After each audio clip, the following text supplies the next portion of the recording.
Hello everyone, welcome to sqadia.com.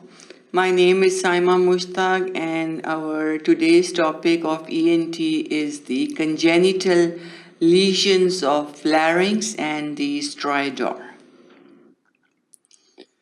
We will talk this section or discuss this topic in 4 sections. In the first section, we will discuss the congenital lesions of larynx, which will be laryngomalacia and vocal cord paralysis, congenital subglottic stenosis and laryngeal web, and laryngoesophageal cleft and laryngocele.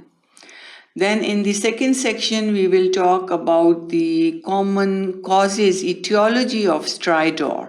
What are the causes of the stridor and which is in the larynx, trachea and bronchi, and lesions outside the respiratory tract. So both causes of the stridor inside the respiratory tract, which will be trachea, larynx and bronchi, and outside the respiratory tract.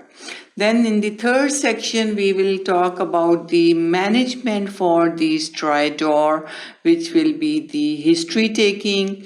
Then we will discuss the physical management and then the flexible fiber optic laryngoscopy.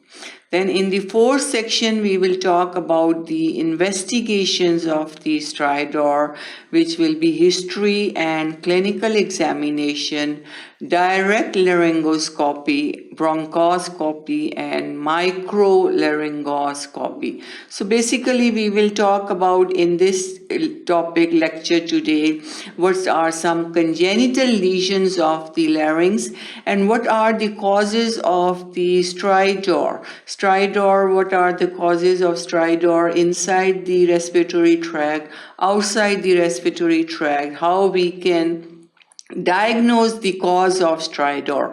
That's important because without knowing the underlying cause, we cannot manage or treat the stridor itself. So underlying investigation, and then once we find out the cause of the stridor, then how we can manage and treat that and diagnose that. So all that we will cover in our today's lecture, which is the congenital lesion of the larynx and stridor. So keep watching sqadia.com.